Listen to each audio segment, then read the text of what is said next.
Palavra da Verdade, com Hernandes Dias Lopes. Carta de Paulo aos Romanos, capítulo 8. Carta de Paulo aos Romanos, capítulo 8. Nós leremos os versos 29 a 39.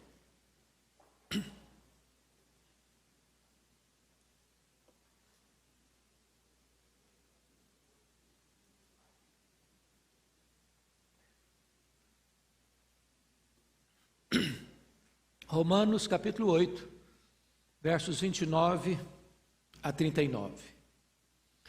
O apóstolo Paulo diz o seguinte: porquanto aos que de antemão conheceu, também os predestinou para serem conformes à imagem de seu Filho, a fim de que ele seja o primogênito entre muitos irmãos. E aos que Deus predestinou, a esses Deus também chamou. E aos que chamou, a esses também justificou. E aos que justificou, a esses também glorificou. E Paulo prossegue agora com 5 perguntas. Que diremos, pois, à vista dessas coisas? Se Deus é por nós, quem será contra nós? Aquele que não poupou a seu próprio filho, antes por todos nós o entregou, porventura não nos dará graciosamente com ele todas as coisas? Quem intentará acusação contra os eleitos de Deus?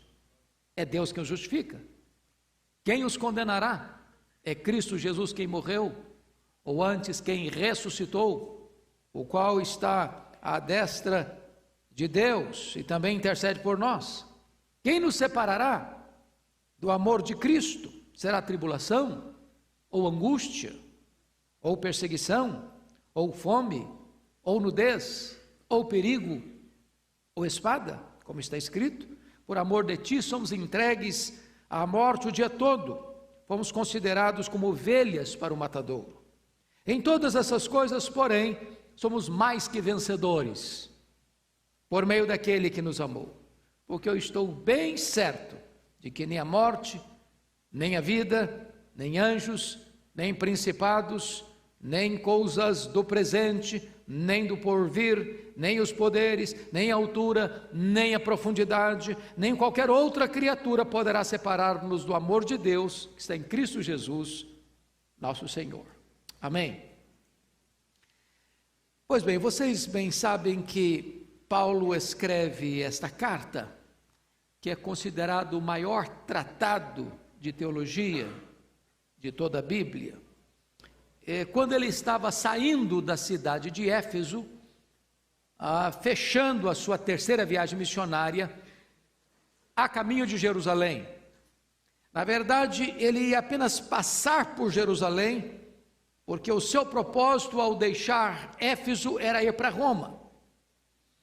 E ele passaria por Jerusalém para trazer as ofertas que ele havia recolhido entre as igrejas gentílicas, para atender aos pobres da Judéia.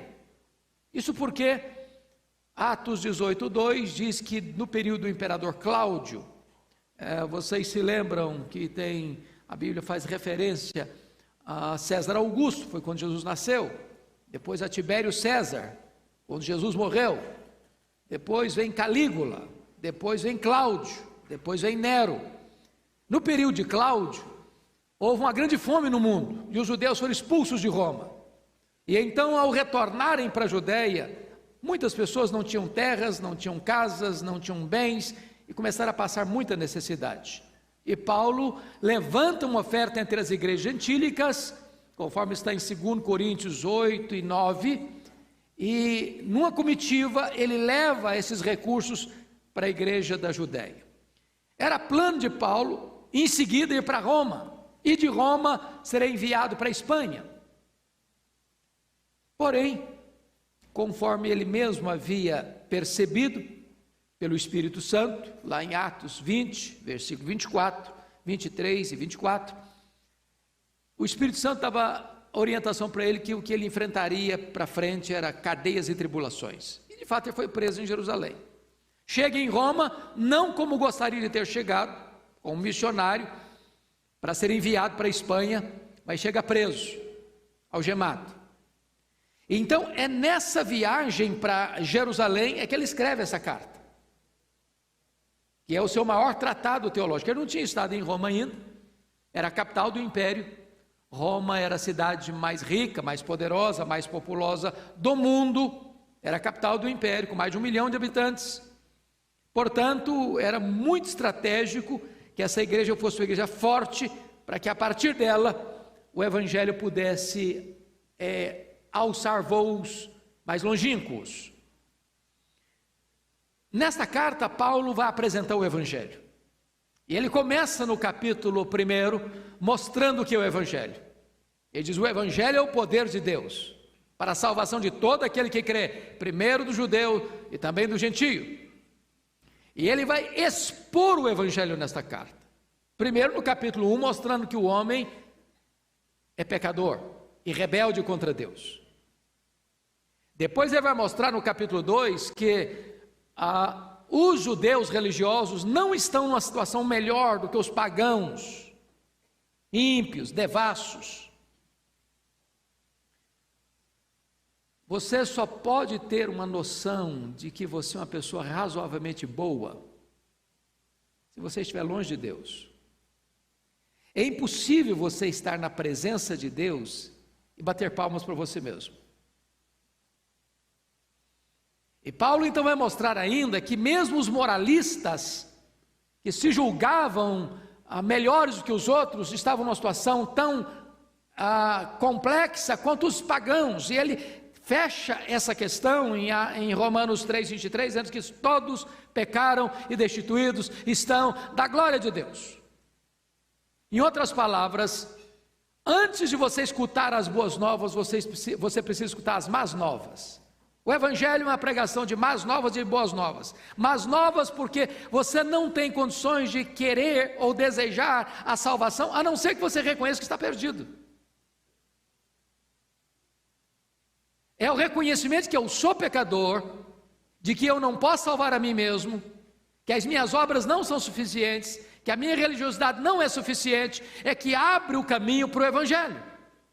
Então, a partir do capítulo 3, versículo 24 de Romanos, Paulo vai abrir as janelas, as portas, as comportas do evangelho e mostrar que o que eu e você não podemos fazer, Deus fez por nós. Jesus Cristo vai ser o nosso Redentor. Por meio dele, do sacrifício dele, nós vamos ser justificados.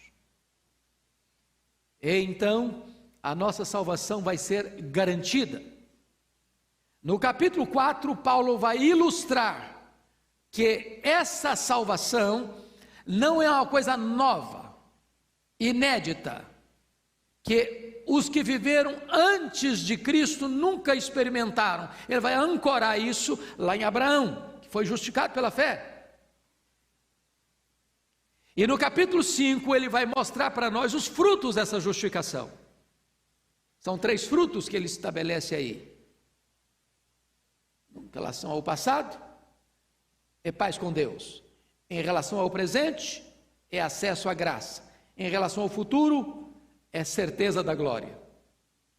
Então, quando você é justificado pela fé, você tem paz com Deus, você tem acesso livre à graça de Deus, ao trono de Deus, você tem comunicação direta com Deus por meio de Jesus.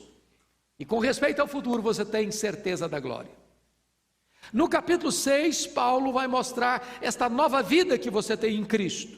Porque havia uns falsos mestres lá dizendo o seguinte: bom, se você é salvo pela graça mesmo, e se onde abundou o pecado, abundou a graça ainda mais, então vamos pecar mais para que a graça de Deus se revele ainda mais forte. E aí Paulo diz: não, vocês não estão entendendo nada. Como é que nós vamos viver no pecado se para eles nós já morremos? A salvação não é salvação no pecado, a salvação é salvação do pecado.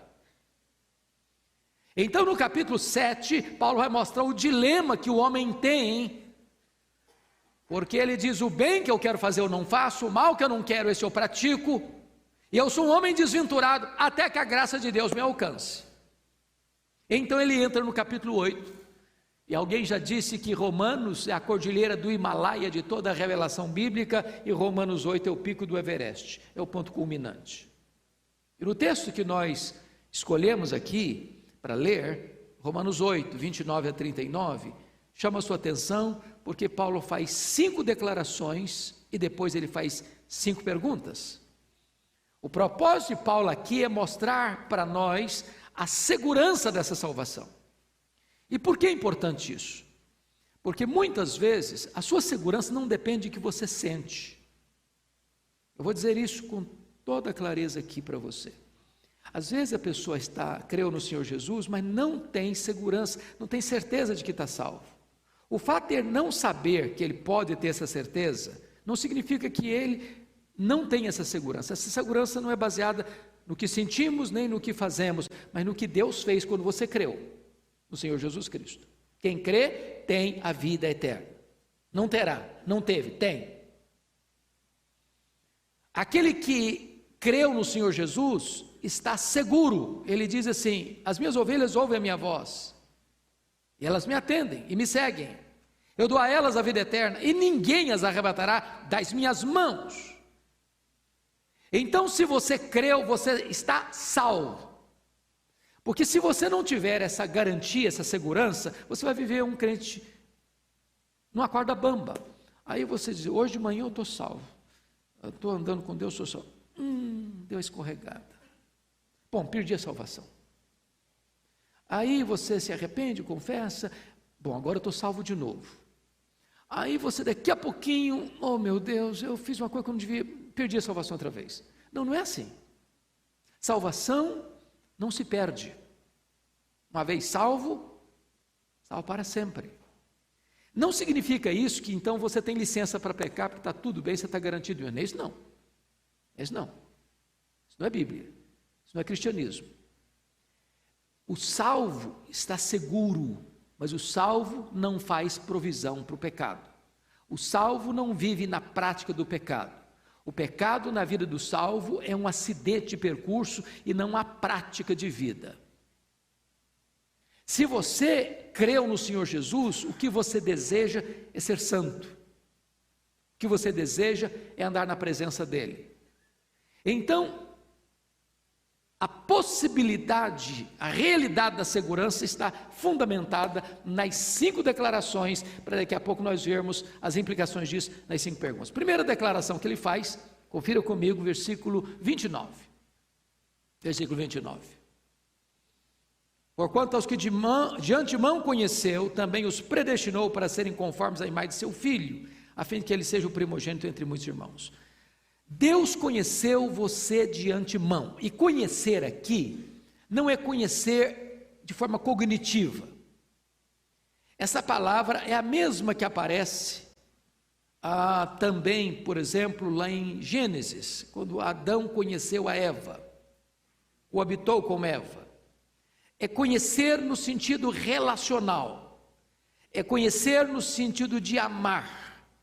Isso significa que Deus amou você de antemão. Em outras palavras, Deus não amou você porque viu em você virtudes suficientes para amá-lo. A causa do amor de Deus por você não está em quem você é, mas em quem Deus é. Deus amou você primeiro. O seu amor por Deus é apenas um refluxo do fluxo do amor de Deus por você. Deus escolheu você de forma incondicional, e Deus ama você de forma incondicional. Não tem nada que você possa fazer para Deus amar você mais, e não tem nada que você possa fazer para Deus amar você menos. Deus ama você. Deixa eu ilustrar isso numa experiência que um pai teve com o filho, e me contou isso recentemente.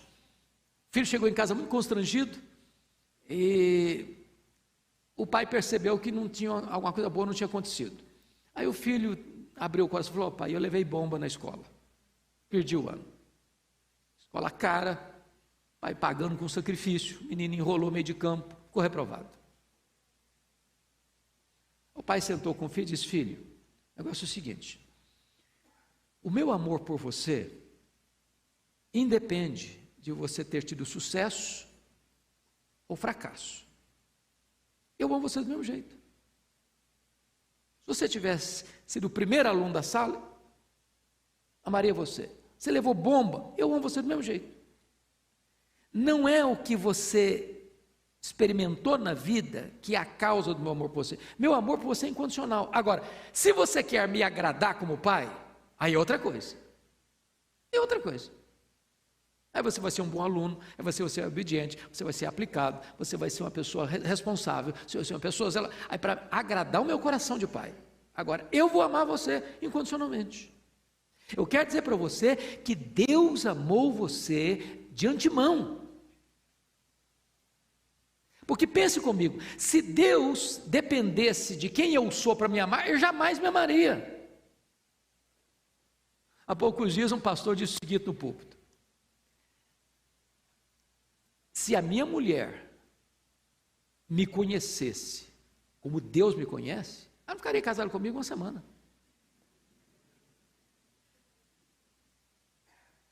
Mas é isso mesmo. É isso mesmo. Deus me amou não por quem eu sou, Deus me amou por quem Ele é. O amor dele é incondicional. E outra coisa, Ele me amou de antemão, e mais, Ele me amou com um propósito. Ele me amou para que eu seja conforme a imagem do seu Filho. Ele me amou para me fazer uma pessoa parecida com Jesus.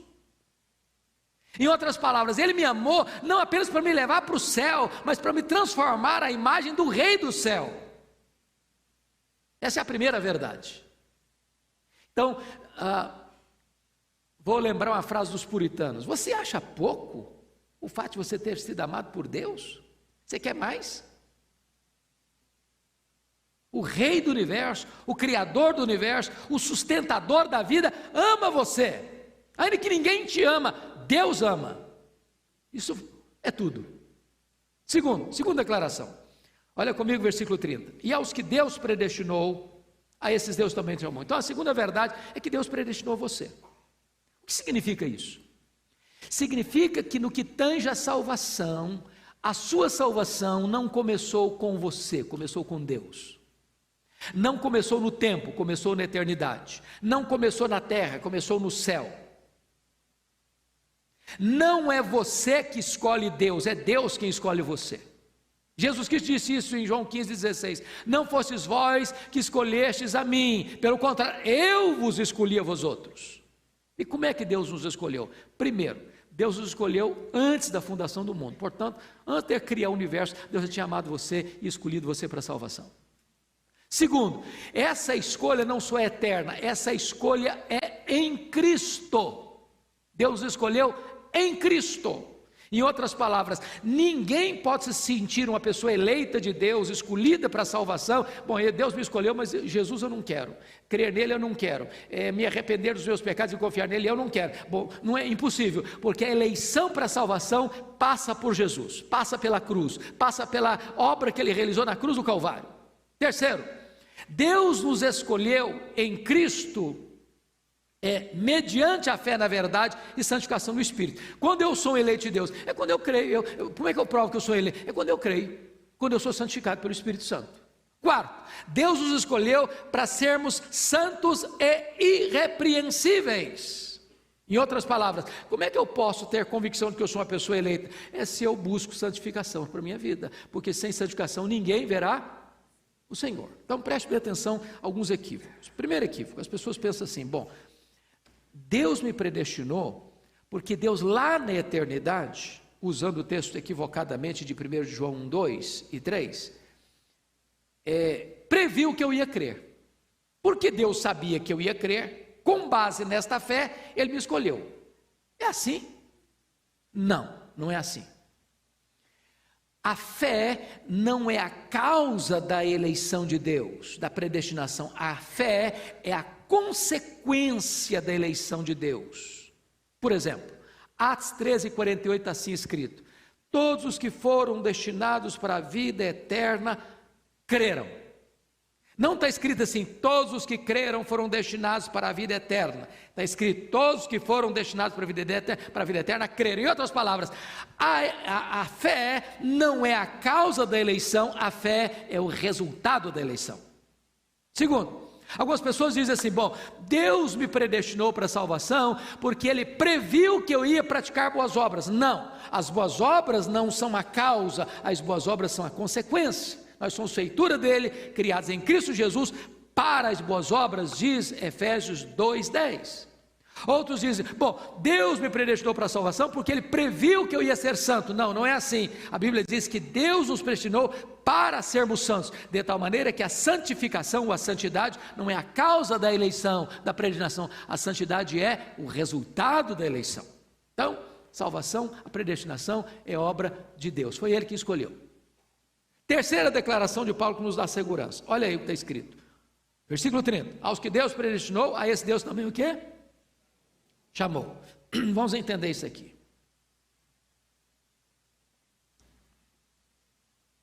Há dois chamados na Bíblia, dois chamados. Há um chamado geral e há um chamado específico. Há um chamado dirigido aos ouvidos e há outro chamado dirigido ao coração. Por exemplo, foi Jesus quem disse: muitos são chamados, poucos escolhidos.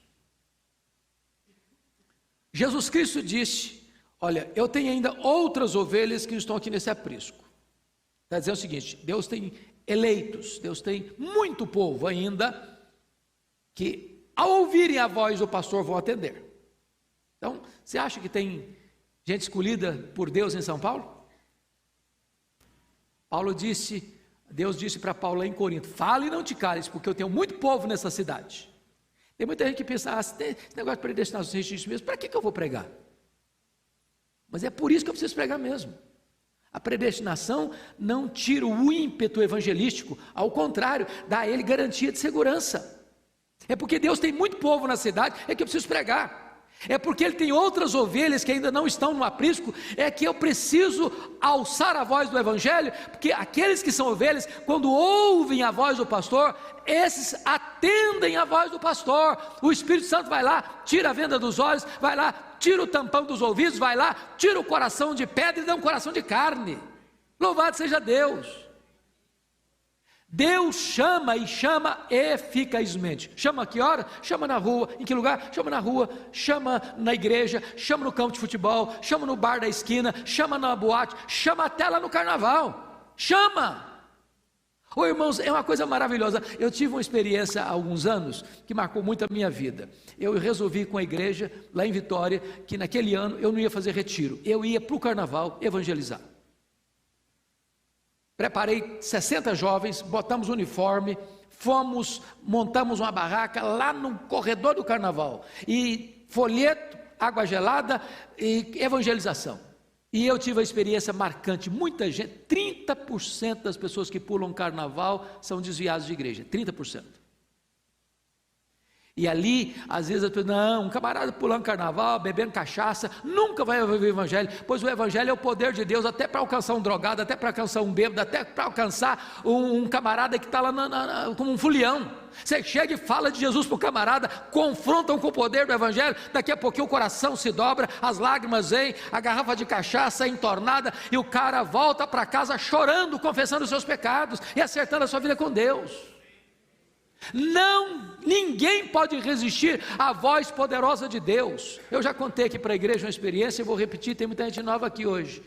Eu um dia estava numa segunda-feira no meu gabinete pastoral, um senhor bate a porta e disse: eu preciso falar com o senhor. Eu falei: pois não. Ele disse: eu estive aqui na igreja ontem à noite, no domingo à noite. Eu falei: que bom, o senhor é bem-vindo aqui. Eu falei: não, mas eu não vim participar do culto não. Eu falei: então você vai fazer o quê? Eu falei: eu era um traficante, vim roubar um carro. Eu falei: é mesmo? E levou o carro? Eu falei: não consegui levar. Eu falei: por quê? Ele diz: enquanto eu estava lá, os carros estavam na frente do templo, na rua, eu escutei uma música, e eu fui atraído pela música, e do jeito que eu estava com o meu revólver 38 na cintura, eu entrei. Quando eu entrei, a palavra de Deus entrou como uma bomba no meu coração.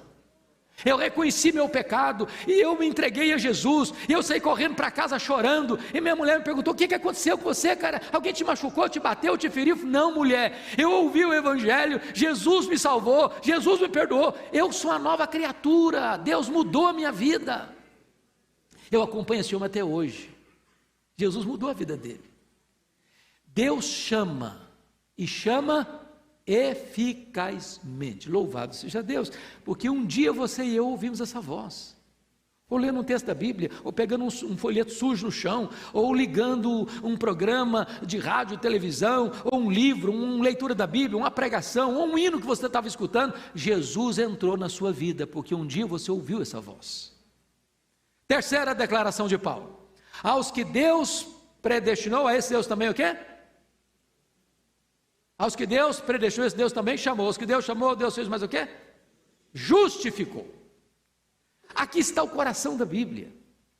O crente que não compreende a gloriosa doutrina da justificação, ele vive perturbado, inquieto, inseguro. Então, o que é justificação? Vamos lá. Essa é uma palavra jurídica, essa é uma palavra forense. Justificar ou justificação é um ato de Deus, onde Ele declara, lá diante do seu tribunal, que aquele que creu em Jesus, mediante o sacrifício do substituto, Jesus Cristo, ele está quites com a lei de Deus e com a justiça de Deus. Ele não deve mais nada, não há condenação sobre a vida dele mais. Lá na justificação, Deus resolveu os seus problemas do passado, do presente e do futuro. Então eu vou explicar isso bem, mais claro para você. A Bíblia diz que todos pecaram e destituídos estão da glória de Deus. Não há justo nenhum sequer. E a Bíblia diz que todos, sem exceção, vão ter que comparecer perante o tribunal de Deus para dar conta da sua vida. E a Bíblia diz que naquele grande dia do juízo os livros vão ser abertos. E a Bíblia diz ainda que no grande dia do juízo, quando os livros forem abertos, nós vamos ser julgados segundo o que estiver escrito nos livros. E o que vai estar escrito lá? Pois bem, a Bíblia diz que nós vamos ser julgados pelo menos por 4 critérios. Primeiro critério, pelas nossas palavras. Quem acha que vai ter chance de alguém passar pelo pente fino da justiça de Deus, pelo critério das palavras? Tem alguém? Só para fazer um checklist aqui agora, com você que está aqui. Já xingou alguma vez? Já falou palavrão alguma vez? Já contou alguma piada que não devia ter contado alguma vez? Já falou mal dos outros alguma vez? O dedinho ficou nervoso, você teclou alguma coisa que não devia teclar alguma vez? Bom, por esse critério das palavras não passa ninguém. Então, nesse quesito, condenado. Segundo, não vão ser julgados pelas nossas obras. Você acha que alguém vai conseguir passar nesse pente fino do tribunal de Deus pelo critério das obras? O que você fez? Seu pai não viu, sua mãe não viu, seu marido não viu, sua mulher não viu, seus filhos não viram, seus amigos não viram, seu pastor não viu, a justiça não viu. Passa alguém nesse pente fino? Não, não consegue passar ninguém. Pelas obras ninguém pode ser salvo. Sabe por quê? Porque o padrão é perfeição. A Bíblia diz assim: se você guardar toda a lei e tropeçar num único ponto, você é culpado da lei inteira. Então, não dá para passar nesse critério. Então, nesse quesito, condenado. Terceiro quesito, omissão. Nós vamos ser julgados também pelas nossas omissões. Se você sabe que deve fazer o bem e não faz isso, você está pecando. Bom, você aqui acha que alguém, porventura, fez tudo o que deveria fazer? Nesse quesito alguém passa? Isso é tão complexo que Mateus 25 traz a imagem de um julgamento, 31 a 46, só com pecados de omissão. E o resultado para aqueles que não passaram por este processo é: apartai-vos de mim, malditos, para o fogo eterno, preparado para o diabo e seus anjos. E quando as pessoas perguntam: mas por quê? E eles dizem: olha, eu estive com fome, eu estive com sede, eu estive doente, eu estive preso, eu era forasteiro, e você não me resolveu o problema. Mas quando é que te vimos? Não, não é comigo não, é para cada uma pessoa que você deixou de assistir. Em outras palavras, nesse quesito, omissão, também condenado. Aí vem o quarto quesito do julgamento: os nossos pensamentos. os desejos secretos do nosso coração. Aí complica, aí pega. Tanto pega que nenhum tribunal da terra, por mais egrégio que ele seja, consegue legislar e julgar foro íntimo. Eu não sei se você já parou para estudar Romanos um pouquinho mais detidamente e perceber que Paulo só chega à conclusão mais profunda de que ele é pecador quando ele se deparou com o 10º mandamento do Decálogo. Por que o 10º mandamento do Decálogo é o raio-x que identifica de fato que eu sou pecador? Por quê? Qual a diferença? É que os 9 primeiros mandamentos são objetivos, todo mundo vê, todo mundo sabe, todo mundo conhece. O 10º mandamento é subjetivo: não terás outros deuses, não farás imagem de escultura, não tomarás o nome do Senhor teu Deus em vão, guarda o dia do Senhor, o dia do sábado para o santificar, honra teu pai e tua mãe, não matarás, não adulterarás, não furtarás, não dirás falso testemunho. Esses mandamentos qualquer pessoa vê, qualquer tribunal legisla e pode julgar. O 10º mandamento é: não cobiçarás. Põe a cobiça do coração. Só Deus vê. O cara pode ter uma auréola de santidade na cabeça e um coração podre. Aí Paulo diz: bom, aí me derrubou. Aí me nocauteou. Dizem os historiadores, ou melhor, dizem os psicólogos, que passam pela sua cabeça em torno de 10 mil pensamentos por dia. Eu acho que tem hora que passa até um pouco mais, né? Tem dia que o cara não consegue dormir de noite, não pensa de noite também. Pois bem, eu faço uma pergunta honesta a você. Imagine que você se julga a pessoa mais crente aqui desse auditório, mais piedosa desse auditório. Você teria coragem de abrir o bico agora e contar para todo mundo aqui tudo o que você pensou só essa semana, sem ficar corado de vergonha? Seja honesto.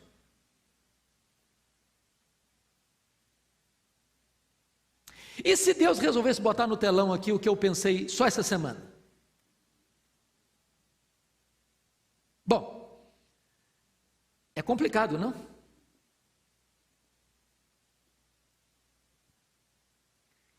O que eu quero levar você à compreensão é o seguinte: diante do tribunal de Deus, pelo quesito de mérito e pelo quesito de obras, não tem jeito. Porque eu quero deixar isso mais claro ainda. É o seguinte: vamos imaginar que você seja a pessoa mais virtuosa desse auditório. E que você possa até mesmo afirmar o seguinte: bom, eu não pequei, ou eu não peco nenhuma vez por palavras, nem por obras, nem por omissão. Agora, na hora dos pensamentos, já que tem 10 mil, eu acho que eu devo ter pecado aí umas 3 vezes durante o dia inteiro. Bom, se você não pecou nem por palavras, nem por obras, nem por omissão, você teve 9.997 pensamentos bons, só 3 ruins, você já é quase um anjo ambulante. Mas mesmo assim, se você tivesse só 3 pecados por dia, no final de um mês você teria quantos pecados? 90. No final de um ano, aí já complica. Dá 1080, mas vou arredondar para 1000, baixar um pouquinho. Se eu tivesse só 3 pecados por dia, eu estaria hoje com 61 mil pecados. Agora eu pergunto a você: que réu entraria para um julgamento, assentado na cadeira do réu, e o promotor e o advogado de acusação provar pelos autos do processo que ele cometeu 61 mil violações da lei? O que você acha que aconteceria com ele? Condenado. Pronto. Mas eu quero colocar você numa situação mais complicada agora. Você não precisaria ter 61 mil pecados para não entrar no céu, não. Se você tiver um único pecado, você não pode entrar no céu. Vou fazer uma declaração chocante para você. Você sabia que só gente perfeita entra no céu? É desse jeito. Só gente perfeita entra no céu. Sabe por quê? Porque lá no céu não pode entrar pecado. Se entrar um pecado lá, o céu não é céu mais. Nada contaminado entra lá. Talvez você esteja argumentando no seu coração o seguinte: bom, pastor, se é desse jeito, eu acho que é um pouco injusto, porque se botar na balança entre coisa ruim e coisa boa, eu acho que eu faço mais coisa boa do que coisa ruim. O problema não é esse. O problema é que o padrão de Deus para entrar no céu é perfeição. E se eu faço coisa boa, mas também faço coisa ruim, o padrão da perfeição é comprometido. É como se você fosse pegar, por exemplo, 10 ovos para fazer um omelete, e 9 deles estão bons, e um está podre. Quanto omelete você estragou? Todo. Tinha 9 bons, só um ruim, mas comprometeu o quê? O padrão da perfeição. Bom, aí você pode então argumentar: bom, então se é desse jeito, eu estou frito mesmo, então não tem jeito de salvação mesmo não, então está tudo ruim mesmo. É assim mesmo, você pensou assim, parabéns, é desse jeito mesmo, você não se salva mesmo não. É impossível você se salvar, é impossível você se salvar pelas obras, pelos méritos, pela igreja que você frequenta, pela religião que você tem, pelas obras que você pratica, impossível. Agora, o que é glorioso? É o que você não consegue e não pode fazer, Deus fez por você. Este é o Evangelho. Como assim? A Bíblia diz que Deus enviou o seu Filho Jesus Cristo como seu representante, como seu substituto, como seu fiador. Quando Jesus Cristo veio, isso é tão importante entender, Jesus não veio apenas para possibilitar a sua salvação, Ele veio para salvar efetivamente você. Gente, a morte de Cristo não foi, não, agora é o seguinte, Ele morreu lá, bom, mas Ele morreu lá, ok, mas eu não quero, eu não preciso, não, tadinho, morreu em vão, porque eu tenho até que dar uma chance para Jesus, se eu não der uma chance para Ele, tadinho dele, morreu em vão. Não, não é assim não, a salvação está na sua mão não, a salvação está na mão de Deus. Ele morreu em seu lugar, Ele morreu em seu favor, Ele morreu, diz Paulo em 1 Coríntios 15:3, Ele morreu pelos nossos pecados, segundo as Escrituras. A Bíblia diz que quando Ele estava lá na cruz, Deus pegou e lançou sobre Ele a nossa iniquidade. A Bíblia diz que Deus lançou sobre Ele todos os nossos pecados, Ele foi feito pecado, Ele foi feito maldição naquela cruz. Diz a Bíblia que Ele lá estava no nosso lugar, o nosso pecado estava sobre Ele, Deus transferiu o nosso pecado para Ele, e agradou ao Pai moê-lo naquela cruz. E quando Ele estava lá com o meu pecado, com o seu pecado, Ele pegou esse escrito de dívida que era contra nós, rasgou, anulou, encravou na cruz e dá um brado: está pago, está consumado, aquele que crê em mim não deve mais nada. Isso é justificação. Justificação não é um processo, é um ato. Ninguém é mais justificado ou menos justificado do que outro. Aquele que crê está justificado, não deve mais nada, está quisto com a lei de Deus, está quisto com a justiça de Deus. Deixa eu dizer isso mais claramente, porque entender isso é a base, é o alicerce da nossa segurança. Justificação é mais do que perdão, mais do que perdão. Perdão na Bíblia é um conceito negativo e justificação é um conceito positivo, e eu explico. Imagine que você devesse R$1 milhão ao banco e você está zero, quebrado, sem um centavo no bolso. Bom, alguém vai lá e deposita R$1 milhão na sua conta e a sua dívida é o quê? Quitada, paga. Mas você estava o quê? Quebrado. Quebrado você continua, você não tem mais dívida. Isso é perdão. Perdão tem a ver com aquilo que você fez e que agora foi desfeito. Mas daqui para frente, como é que fica? Bom, o que é justificação? Quando você entende justificação, tem 3 transações que aconteceram na cruz que é muito importante entender. Primeira transação, a Bíblia diz que Deus estava em Cristo reconciliando consigo o mundo, não imputando aos homens as suas transgressões. Então, para Deus reconciliar você com Ele, sabe o que Deus fez? Não botou na sua conta a sua dívida. Qual o tamanho dessa dívida? Impagável. Na parábola de Jesus, do credor incompassivo, 10.000 talentos representava, naquela época, 350.000 quilos de ouro. Que um trabalhador ganhando o salário normal da época, 1 denário por dia, levaria 150 mil anos para ganhar. Em outras palavras, a dívida que você e eu temos com Deus é o quê? Impagável. Sabe o que Deus fez? Não botou essa dívida na sua conta. Segunda transação da cruz. Aquele que não conheceu o pecado, Deus o fez pecado por nós. Deus pegou a sua dívida e colocou na conta de Jesus. É o que Isaías 53 diz: Deus lançou sobre ele a iniquidade de todos nós. A nossa dívida foi para cima dele. Naquela cruz, toda a dívida sua estava sobre ele. Seus pecados estavam sobre ele. Suas iniquidades estavam sobre ele. E quando ele morre naquela cruz, o que é que ele faz? Ele quita essa dívida, ele paga essa dívida. Agora você foi remido, você foi perdoado, não por ouro, não por prata, mas pelo precioso sangue de Jesus. Ele rasga esse escrito de dívida que era contra você. Você não tem mais dívida diante do tribunal de Deus. Então vem a terceira transação. Aquele que não conheceu o pecado, Deus o fez pecado por nós, para que nele nós fôssemos feitos justiça de Deus. Sabe o que Deus faz agora? Ele vai lá no tribunal do céu, puxa sua ficha e faz um DOC, faz uma transferência e deposita na sua conta toda a infinita justiça de Cristo. Quando Deus puxa sua ficha no céu, não apenas está escrito assim, não deve mais nada, mas está escrito também, você tem um crédito infinito aqui, toda a justiça do meu filho está na sua conta. Isso é justificação. Você pode argumentar: pastor, mas eu peco, e como é que eu faço agora quando eu peco então? Deixa eu explicar isso que é tão importante você entender. Na cruz, Deus já tratou dos seus pecados passados, dos seus pecados presentes e dos seus pecados futuros. É por isso que Paulo começa Romanos 8, 1 assim: já nenhuma condenação há mais para aqueles que estão em Cristo Jesus. O problema, prestem atenção aqui, é que você mudou de status. Antes você era um réu diante de um juiz, agora você é um filho diante de um pai.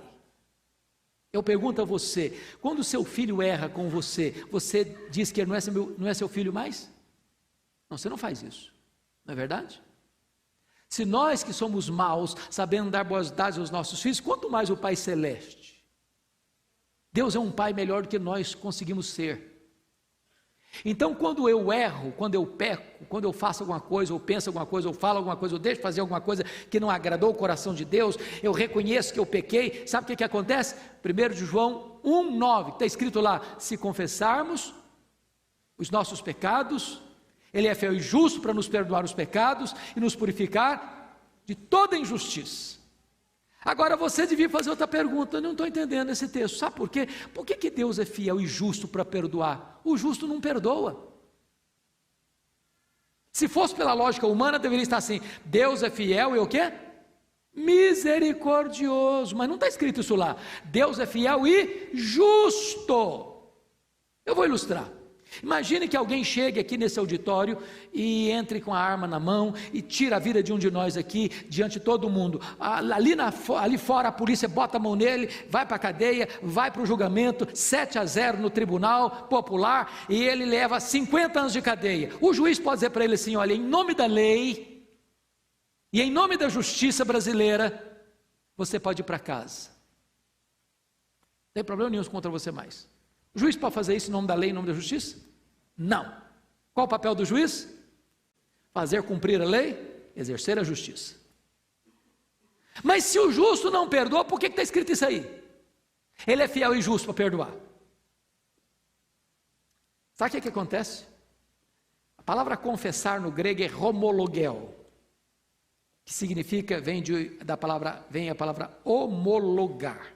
Quando eu reconheço, eu sou filho, sou perdoado, já fui justificado. Quando eu reconheço que eu pequei, eu chego para Deus: Deus, eu reconheço que eu pequei. Aí Deus diz assim para mim: pois é, então, já que você confessou o seu pecado, você concorda que você é pecador, que você pecou, por causa daquilo que o meu filho fez por você na cruz, eu sou justo para não punir você de novo, porque eu já puni o meu filho naquela cruz. Por causa do sacrifício dele, eu perdoo você. Isso é justificação. Qual é a quinta afirmação que Paulo vai fazer? E aos que Deus justificou, a esse Deus também fez o quê? Glorificou. Então, vou fazer uma perguntinha da língua portuguesa. Em que tempo verbal está essa palavra, esse verbo aí, glorificou? Que tempo? Está no passado. Qual passado? Pretérito perfeito ou imperfeito? Pretérito perfeito. Agora eu vou fazer outra pergunta. Paulo errou na gramática ou na teologia? Porque eu não estou glorificado ainda, você está? Você precisa comer? E às vezes jejuar? Você acha que nós vamos fazer jejum lá no céu? Não. Você acha que nós vamos precisar comer lá no céu? Também não. Você ainda fica cansado? Lá no céu não vamos ficar, não. De vez em quando, assim, as rugas aparecem no seu rosto também, os cabelos ficam brancos ou caem. Lá no céu não vou ter esse problema, não. Lá no céu você não vai brigar nem com a balança, nem com o espelho. Bom, por que Paulo então diz que algo que ainda não aconteceu historicamente, só vai acontecer quando Jesus voltar, porque só quando Jesus voltar nós vamos ser glorificados, coloca esse fato no passado? Porque se fosse seguir a lógica humana, Paulo diria assim: aos que Deus chamou, a esse Deus também justificou, aos que Deus justificou, a esse Deus também glorificará. Mas ele não diz assim, ele diz glorificou. Sabe por quê? Aqui que eu chamo a sua atenção para a segurança da salvação. São elos da mesma corrente. Deus conheceu de antemão, Deus predestinou, Deus chamou, Deus justificou, então Deus consuma a glorificação, dizendo o seguinte: não tem possibilidade de você não ser glorificado. Na mente de Deus, nos decretos de Deus, você que foi conhecido de antemão, predestinado, chamado, justificado, já está glorificado. É impossível que você se perca, é impossível que essa corrente seja quebrada, é impossível que o plano de Deus possa ser frustrado, é impossível que o projeto vitorioso de Deus seja derrotado. Louvado seja Deus, aquele que crê tem vida eterna, é segurança absoluta e inabalável. Eu quero então concluir, levando você agora, depois dessas 5 declarações, para as 5 perguntas, e serei mais breve. Primeira pergunta está no versículo 31. O que é que ele vai dizer no versículo 31 aí? Que diremos, pois, à vista dessas coisas? Que coisas? As coisas que nós acabamos de falar aqui. Se Deus é por nós, quem será contra nós? Então veja bem, vem o diabo para acusar você. Você não está salvo nada. Que vidinha fajuta você está levando? O que é isso? Você errou, você pecou, você está salvo nada, você vai para o inferno. Porque o diabo tem 2 manias de fazer as coisas. Ele diz para você: não peca, vai ser bom, vai ser gostoso, você merece, você está precisando ter um pouco de prazer. E aí depois que você peca, diz: agora tem mais jeito não, agora você está ralado, agora você está ferrado comigo, agora eu vou te levar para o inferno, agora você é meu, agora você não sai dessa mais não. Então deixa eu dizer, nem o diabo, nem o inferno, nem o mundo, nem nada, nem ninguém, nem anjos, nem principados, nem poderes, nem coisa da altura, nem da profundidade, nada pode afastar você do amor de Deus. Se Deus está dizendo que está do seu lado, então você é mais do que vencedor. É isso que Paulo está dizendo. Segunda pergunta: aquele que não poupou o seu próprio filho, antes por todos nós o entregou, porventura não nos dará graciosamente com ele todas as coisas? A lógica de Paulo é partir do maior para o menor. Se ele nos deu o seu filho, e o seu filho é tudo, e o seu filho é o melhor, e o seu filho é dar a si mesmo, você acha que ele que deu o seu filho para morrer no seu lugar, vai deixar de suprir você nas suas necessidades, para que essa salvação seja garantida até o final? Aquele que começou boa obra em você, vai completá-la até o dia de Cristo Jesus. Ele já deu Jesus por você, com ele, no pacote do filho dele, vem todas as outras coisas. Então não fica com medo, não fica inseguro, não fica perturbado, não fique aí na corda bamba, você pode ter garantia e certeza de vida eterna. Terceira pergunta: quem tentará acusação contra os eleitos de Deus? É Deus quem o justifica. Aí você começa a perceber que a linguagem de Paulo é linguagem de tribunal, né? Então nós temos, quantos tribunais aqui no Brasil? 4 instâncias. 4. Perguntando para os advogados aqui, quantas instâncias nós temos? 4 instâncias. O camarada foi condenado na primeira instância, apela para a segunda. Aí perdeu na segunda, apela para a terceira. Aí perdeu na terceira, apela para a quarta. Bom, depois da quarta não tem mais jeito, aí é cumprir sentença. O que Paulo está dizendo aqui é o seguinte: o fato de você ter sido justificado, e é uma decisão judicial, é uma decisão do juiz em relação a um réu, você que crê no meu filho não deve mais nada, está justificado, não tem como ter mais nem réplica, nem tréplica, nem tem mais condições de recorrer a tribunal superior, porque o juiz que declarou você justificado é a Suprema Corte Divina, é o Supremo Pretório Divino, é o Supremo Tribunal Federal do Céu. Acabou, não tem mais apelação. Pode vir o diabo, pode vir o inferno, pode vir o mundo, pode vir o acusador, pode vir qualquer jeito. Deus é quem justificou você. Quem tentará acusação contra os eleitos de Deus? É Deus quem os justifica. Louvado seja o Senhor. Quarta pergunta, retórica de Paulo: quem os condenará? Foi Cristo quem morreu, o antes que ressuscitou, o qual está à direita de Deus e intercede por nós. Então veja bem que agora Paulo está dando para você as bases legais pelas quais o juiz diz que não tem mais condenação sobre você. Preste atenção numa coisa: a graça justifica o pecador e não o pecado. Não é graça barata.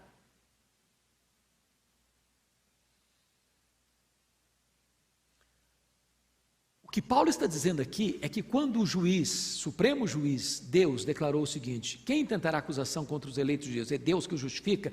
Justifica-os em que base? Com que critério?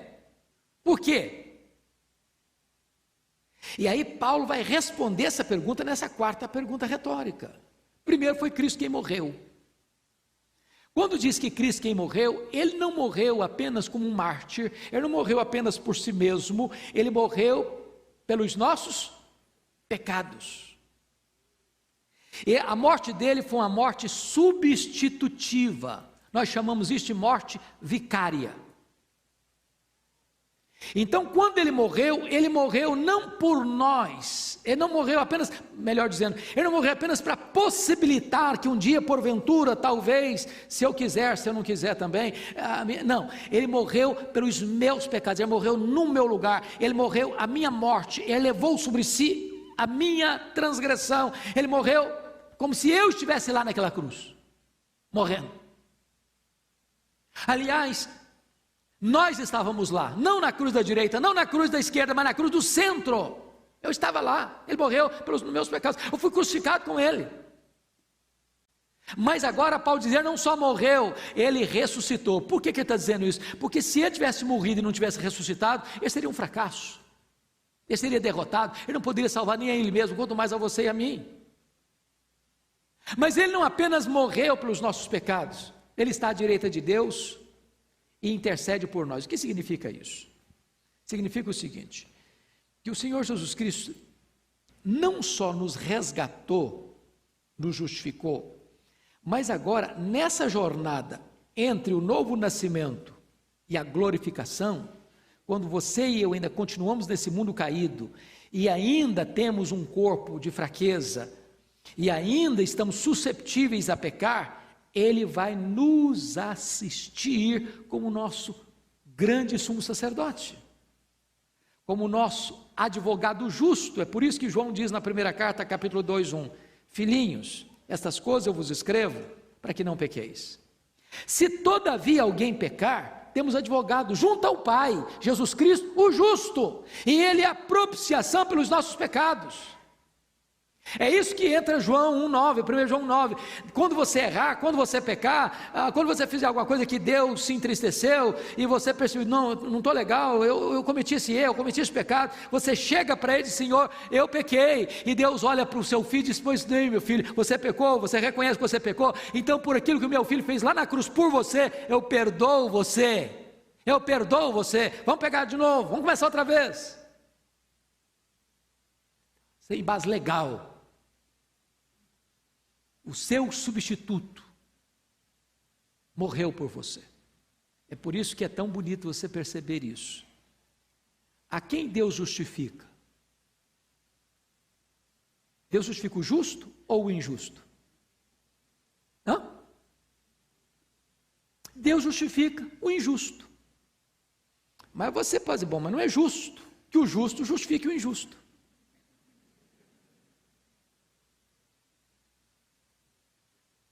Mas por que o justo justifica o injusto?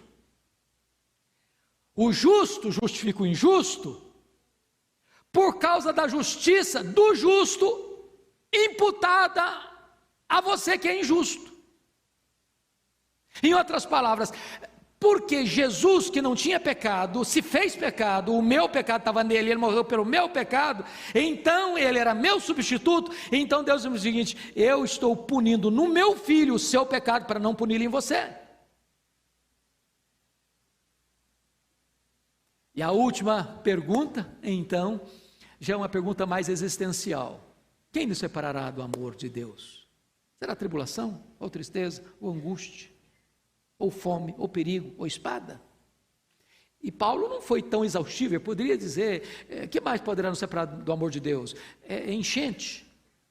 É sua casa ser invadida por água e perder tudo? O seu casamento ter acabado e acontecer um divórcio? Ou alguém falar mal de você e destruir sua reputação?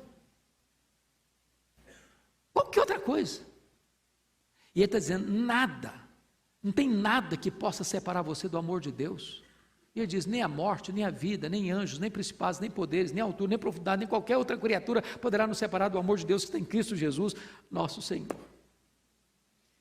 A conclusão que nós chegamos, irmãos, é que Deus nos deu uma grande salvação. Grande salvação. Essa salvação é segura. Você não precisa ter medo. Isso não é para licença para você, que legal, então quer dizer que eu estou seguro, né? Então deixa eu viver do jeito que eu quiser agora, estou seguro, não tem nem problema não. Não é isso que a Bíblia ensina não. Você está seguro, como filho de Deus, o filho de Deus prova que é filho de Deus, quando ele anseia por Deus, quando ele tem prazer em Deus, quando ele se deleita em Deus, quando ele vive em santidade, quando ele realiza e pratica boas obras para a glória de Deus. Pecado é acidente, mas você não faz provisão para ele, você não se deleita nele. Um crente verdadeiro, qual é a prova dele? O cara que não é crente, irmãos, o cara que não tem o Espírito Santo, o cara que não foi transformado, ele peca, vai dormir tranquilo, não, nem está aí. Mas se você é um crente, olha que você peca, sabe o que você faz? Não dá uma tristeza? Dá uma angústia, fica ruim aqui dentro. Ruim. Enquanto você não confessa, enquanto você não abandona, você não tem o quê? Paz. Então essa tristeza, segundo Deus, é uma prova de que você é um filho de Deus.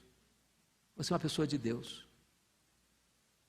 E eu quero concluir minha fala dizendo o seguinte: não mais permita que o diabo, nem os homens, lancem dúvidas na sua mente acerca da sua salvação.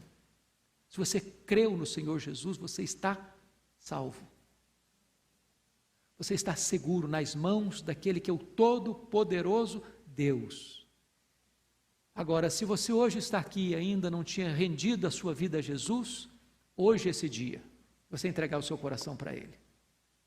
Se você está aqui, já tinha tomado essa decisão de entregar sua vida para Jesus, então viva o resto dos dias da sua vida para exaltar esse Deus por tão grande salvação.